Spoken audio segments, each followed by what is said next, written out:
చేసిన సందర్భంగా నియోజకవర్గ నలుమూలల నుండి తెలుగుదేశం, బీజేపీ, జనసేన నాయకులు, కార్యకర్తలు, అభిమానులు, కుటుంబ సభ్యులు పెద్ద ఎత్తున పాల్గొని ఇంత జయప్రదం చేసినందుకు వారందరూ కూడా పేరు పేరున నా హృదయపూర్వక పాదాభివందనాలు తెలియజేసుకుంటున్నాను. ఈరోజు ఈ జన ప్రభంజనానికి సంకేతం ఏంటంటే ఈ ప్రభుత్వం ప్రజా వ్యతిరేక విధానాలు, నిరంకుశత్వ పాలన, పథకాల పేర్లు చెప్పినప్పటికి కూడా నిత్యావసర సరుకులు ధరలు కూడా పెరిగి ఏ ఒక్కరికి కూడా ఆర్థికంగా అభివృద్ధి చెందలేదు, తలసరి ఆదాయం పెరగలేదు. ఒక పక్క సంక్షేమ పథకాలు ఇస్తానని చెప్పి బటన్ నొక్కి ఇంకో పక్క వెనక నుండి గుంజుకునే పరిస్థితి. ఇవన్నీ ప్రజలు విసిగి వేసారిపోయారు. ఎప్పుడు ఎలక్షన్ వస్తుందని 1000 కళ్ళుతో ఎదురు చూస్తున్నారు. ఎప్పుడైతే ఈ ప్రభుత్వం మే 13వ తారీఖున ఈ ప్రభుత్వాన్ని గద్దె దించి నారా చంద్రబాబు గారి నాయకత్వంలో ప్రభుత్వం వస్తే మనందరి బతుకు బాగుపడుతుంది, మన భవిష్యత్తులు బాగుపడతాయి, ఈ రాష్ట్రం అభివృద్ధి పదంలో ముందుకెళ్తుందనే ఉద్దేశంతో ప్రజలందరూ ఉన్నారు. అలాగే కేంద్రంలో నరేంద్ర మోడీ గారు కూడా మళ్ళీ ప్రధానమంత్రి చేస్తేనే ఈ అభివృద్ధి పదం, ఈ పథకాలు ఏవైతే ఉన్నాయో అవన్నీ వెళ్తూ దేశం కూడా అభివృద్ధి పదంలో ముందుకెళ్తుందని కూడా ప్రజలందరూ సిద్ధంగా ఉన్నారు. అయితే ఈ సందర్భంగా నేను ఒకటే తెలియజేసుకుంటున్నాను. ఈ బాబు సూపర్ 6 అలాగే బీసీ డిక్లరేషన్, ఎస్సీ ఎస్టీ డిక్లరేషన్తో పాటుగా నేను కూడా మరికొన్ని ఏదైతే నియోజకవర్గ ప్రజలకు మౌలిక వసతులు, ఒక పేదవాడు చనిపోతే వాళ్ళ కట్టెలు కూడా లేని పరిస్థితి, కొనుక్కునే పరిస్థితి, ఎవరైనా పేదవాడు చనిపోతే ఒక యార్డ్ ఏర్పాటు చేస్తాను.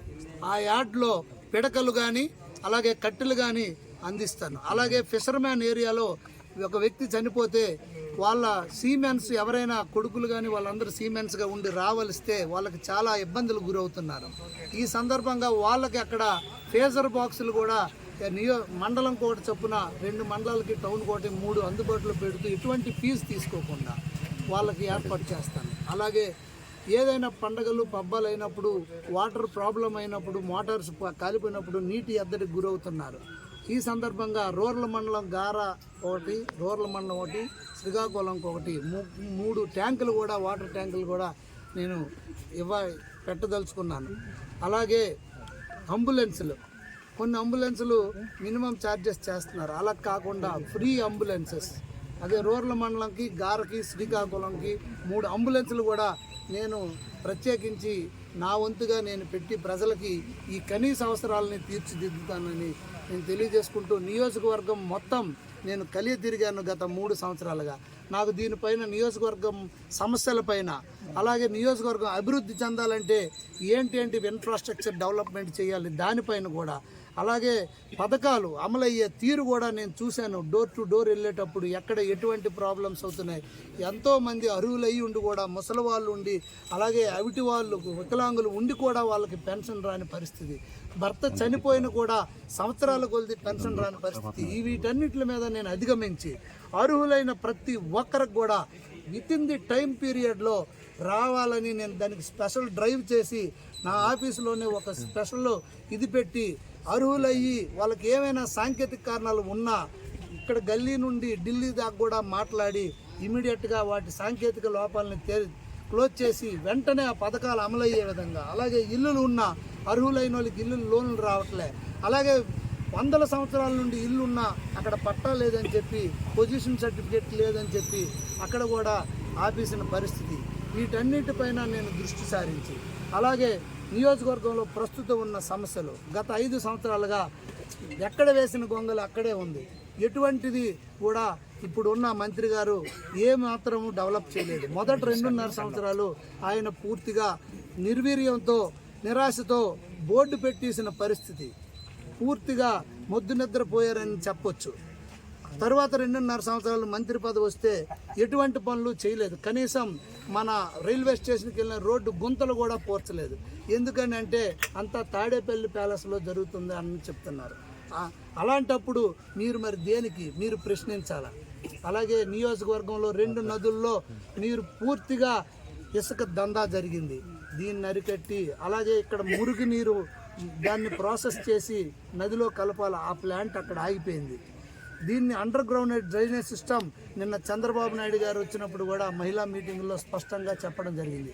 డ్రైనేజ్ సిస్టమ్ కానీ, outer ring road, Kalingapatnam Palakonda, Srikakulam Palakonda రోడ్ని నేషనల్ హైవే కన్వర్ట్ చేయగలిగితే, దానికి బైపాస్ వేస్తే అది ఒక రింగ్ రోడ్డుగా, అలాగే NHI ఒక రింగ్ రోడ్డుగా ఉంటూ ఇంకొక పక్క మనం రాష్ట్రం తరఫున కూడా చేసుకోవచ్చు. సో ట్రాఫిక్ సమస్య కూడా మనం తీర్చాలి. అలాగే శివారు గ్రామాలకి సాగునీరు అందాలంటే ప్రతి సంవత్సరం పూడికి తీయాలి. దానికి ఏం కోట్లు ఖర్చు అవ్వవు. దీనికి ఒళ్ళు వంగాలి, బాధ్యత ఉండాలి. మనకు బాధ్యత అనేది ఉండాలి. బాధ్యత ఉంటే ప్రతి సంవత్సరం పూడికి తీసుకోగలిగితే ప్రతి ఎకరాకు కూడా శివారు గ్రామాలకు నీరు వెళ్తుంది.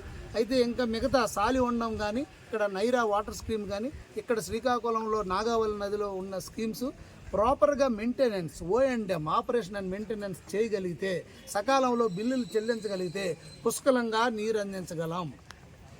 రిమోట్ హ్యామ్లెట్ విలేజెస్ ఉన్నాయి, అవి చూస్తే మనం ఎక్కడున్నామా అనిపిస్తుంది. దానికి రోడ్లు కానీ, మంచినీటి సదుపాయం కానీ, అలాగే ఎలక్ట్రిసిటీ సదుపాయం కానీ లేదు. నియోజకవర్గంలో పూర్వకాలం ఎలక్ట్రిసిటీ లైన్స్ ఉన్నాయి, వాటిని మళ్ళీ మార్చి వోల్టేజ్ సమస్య చాలా ఉంది, ఎప్పటి నుండో ఉన్నాయి. దానికి కొత్తగా మన లాస్ట్ 5 ఇయర్స్లో సెంట్రల్ గవర్నమెంట్ నుండి ఒక పథకం వచ్చింది. ఆ పథకం ద్వారా మనం ఎన్నో చేయగలిగాం. తర్వాత ఈ 5 ఇయర్స్లో వైర్లు తెగిపోయి చనిపోయే పరిస్థితిలో ఉన్నారు. దీనికి కూడా మరమ్మతులు జరగలే. అలాగే ఎన్నో కార్యక్రమాలు ఇంకా మనం చేసుకోవాల్సింది. ఇప్పుడు మన స్టేడియం ఉంది, స్టేడియం పూర్తిగా ఆగిపోయింది. ఆ స్టేడియంను కూడా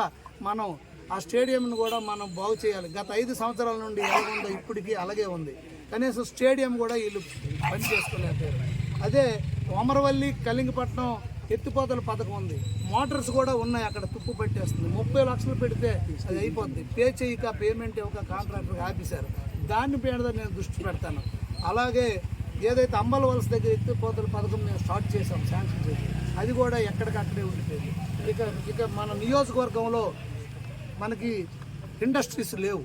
నిరుద్యోగ యువత వేలాది మంది ఉన్నారు. వారందరికీ మనం మళ్ళీ భవిష్యత్తులో ఉద్యోగాలు కల్పించాలంటే ఇక్కడ ఇండస్ట్రీస్ తెప్పించాలి. వలసలు వెళ్తున్నాయి, ఆ వలసలు ఆగాలంటే వాళ్ళు కేరళ, గుజరాత్ వెళ్తున్న పరిస్థితి. ఆ వలసలు ఆగాలంటే మినీ జట్టీలు నిర్మాణం చేయాలి. మినీ జట్టి నిర్మాణం కోసం ఎంపీ రామ్మోహన్ నాయుడు గారు కూడా మొన్న బందరవానిపేటలో మాట ఇవ్వడం జరిగింది. ఎంపీ రామ్మోహన్ నాయుడు గారు, నేను ఎట్టి పరిస్థితుల్లో మా సర్వశక్తులు వడ్డీ ఇక్కడ అది కూడా తెప్పిస్తాం. నిన్న జరిగిన మీటింగ్లో, మహిళల మీటింగ్లో కూడా చంద్రబాబు నాయుడు గారు స్పష్టంగా వలసలు ఆపడానికి మినీ జట్టి కోసం కానీ, అలాగే శ్రీకాకుళం పట్టణంలో రింగ్ రోడ్డు విషయంలో కానీ, అలాగే స్టేడియం నిర్మాణంలో కానీ, అలాగే అండర్ డ్రైనేజ్ వాటర్ సిస్టంలో కానీ రెగ్యులేషన్ చేయడం కానీ, వీటన్నిపై ఆయన కూడా స్పష్టమైన హామీ ఇవ్వడం జరిగింది. కనుక రేపు రాబోయే ప్రభుత్వంలో చంద్రబాబు నాయుడు గారు ముఖ్యమంత్రి నేతృత్వంలో, నరేంద్ర మోడీ గారి ప్రధానమంత్రి నేతృత్వంలో, ఎంపీగా రామ్మోహన్ నాయుడు గారు, అలాగే ఎమ్మెల్యేగా గుండు శంకర్, నేను ఇద్దరం కలిసి నియోజకవర్గాన్ని అభివృద్ధి పదంలో ముందుకు తీసుకెళ్ళి రాష్ట్రంలో అందరికంటే మెరుగైన నియోజకవర్గం కింద మేము చూపించి, అలాగే ఎవరికి కూడా సంక్షేమ పథకాలు, అలాగే ఏవైతే వాళ్ళకి రావాల్సిన హౌసింగ్ స్కీమ్స్ కానీ, అలాగే టిడ్కో హిల్స్ కానీ, ఇప్పుడు ఉన్న వాంబే కాలనీ దానికి మరమ్మతులు లేవు. సెప్టిక్ ట్యాంక్ క్లీన్ చేసిన పరిస్థితి కూడా లేదు. అవన్నీ కూడా నేను వచ్చిన 2-3 నెలల్లోనే సెప్టిక్ ట్యాంకులన్నీ క్లీన్ చేయించి వాళ్ళకి మళ్ళీ మెయింటెనెన్స్ జరిపించి, అలాగే మరమ్మతులు, ప్లాస్టింగ్ ఊడిపోయింది, అవి అన్నీ కూడా దానిపైన నేను దృష్టి దానికేం పెద్ద